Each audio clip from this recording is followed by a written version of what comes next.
Hey guys, how's it going there? Your boy Manti XD in the house. Super happy to bring you another One City video, and today we're featuring a stream highlight.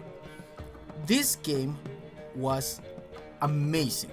It was so good. I'm here to share it with you guys. On this video we're actually playing Nilfgaard. Nilfgaard is a new faction released for Gwent, and it plays awesome. I love the way that they're playing.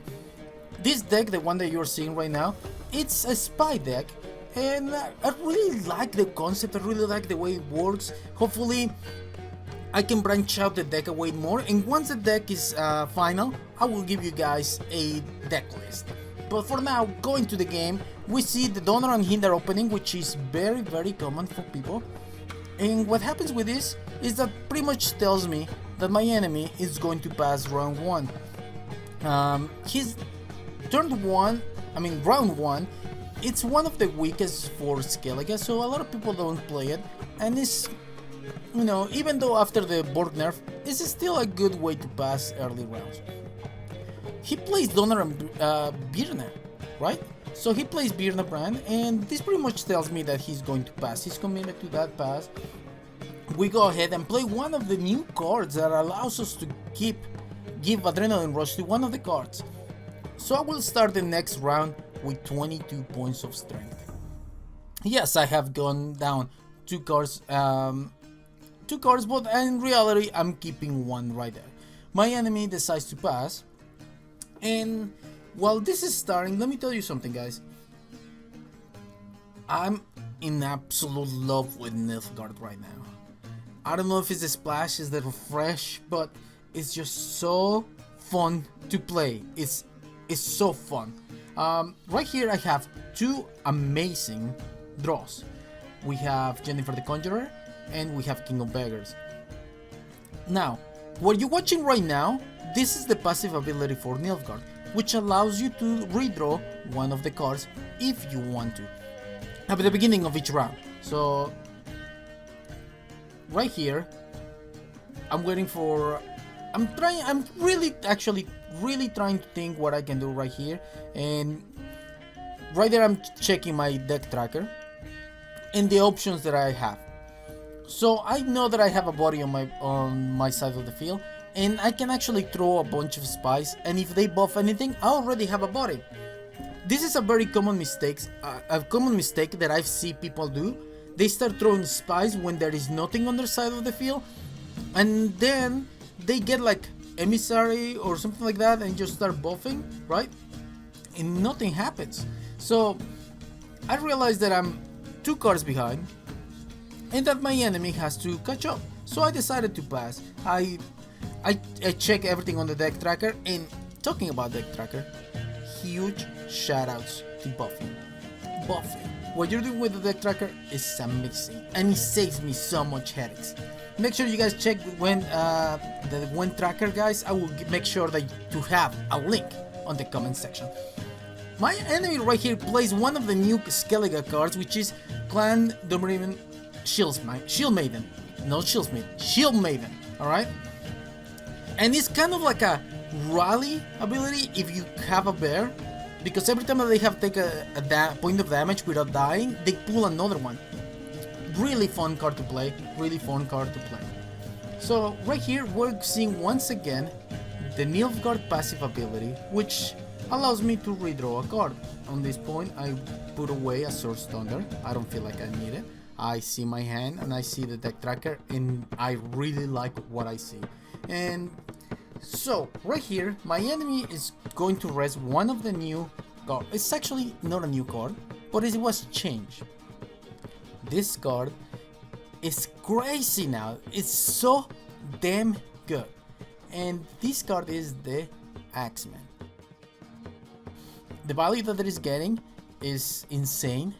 And you must be wondering, well, why am I playing Jennifer the Conjurer? Well, that is very simple, boys. Because I have a secret weapon. I have a card that will give me around 50 points of value.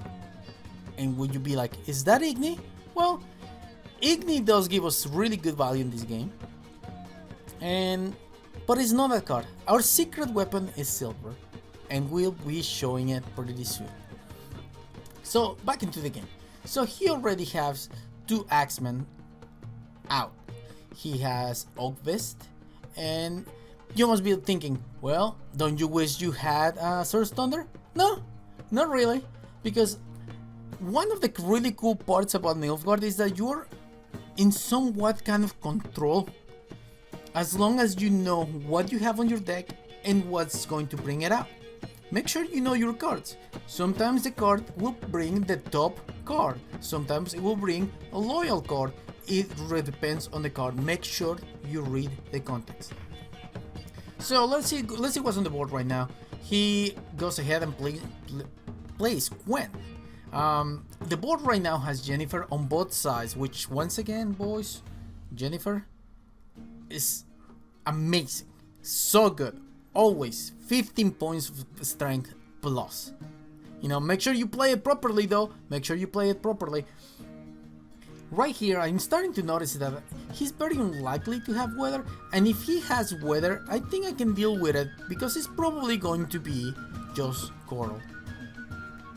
Ogvis is about to take and give huge amounts of value to the Axeman. A third Axeman comes, and this one actually has the Gwent sign on it. So because he has the Gwent sign on it, I actually have to do a little bit of math. Not much, but a little bit of math in order for my strategy to work.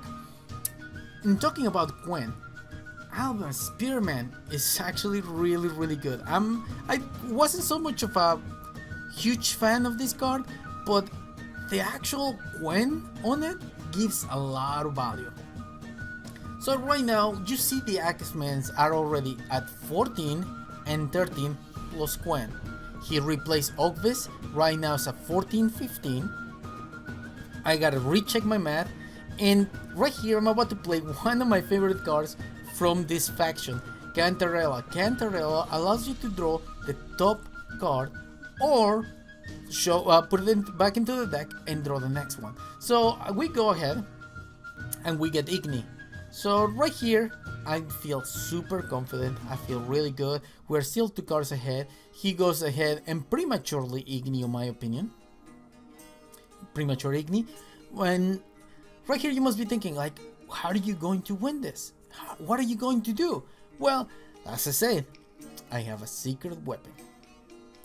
Right here, I'm looking at the board, and once again I have to make sure that my plan is gonna go into fruition. And right now let's start developing into the plan. The plan is for us to get one round where the 2 lower Axemen are going to be higher than normal Axemen. This way we'll get Igni value, and we can use our secret weapon.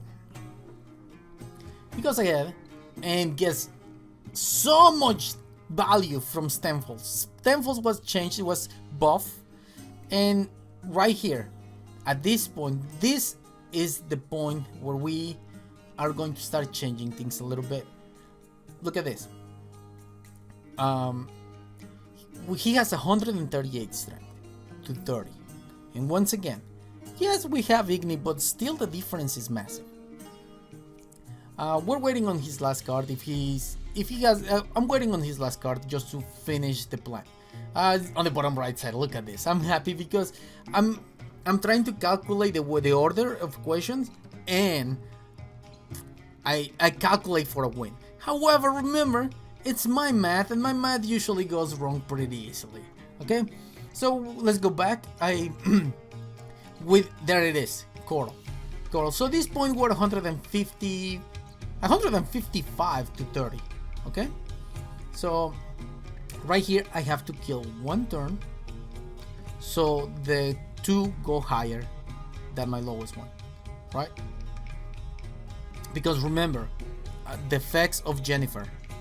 Right here I could do decoy or anything, and a lot of people were saying throw rod tosser, it won't actually matter. So what we're gonna do, we're gonna actually get 9 points of value of Stefan. Right now the only move that he has to do is play his hero ability. What a beautiful premium first, like, you guys saw that?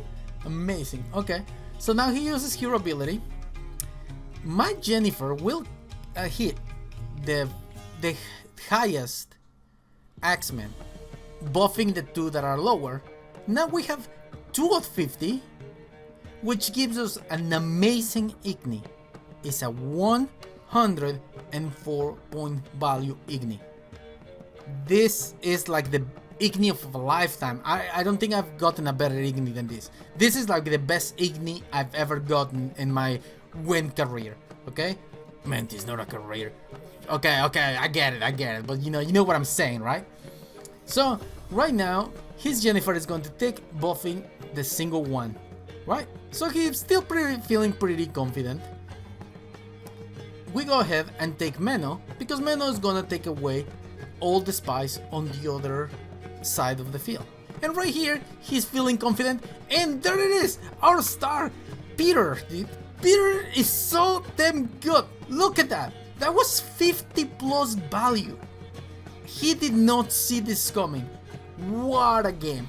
Hopefully you guys enjoyed this as much as I did. And remember guys, if you want to see a player or a topic about Gwent being featured on a video, make sure you leave it in the comment section. My name is MantyXD, and I'll see you guys next time.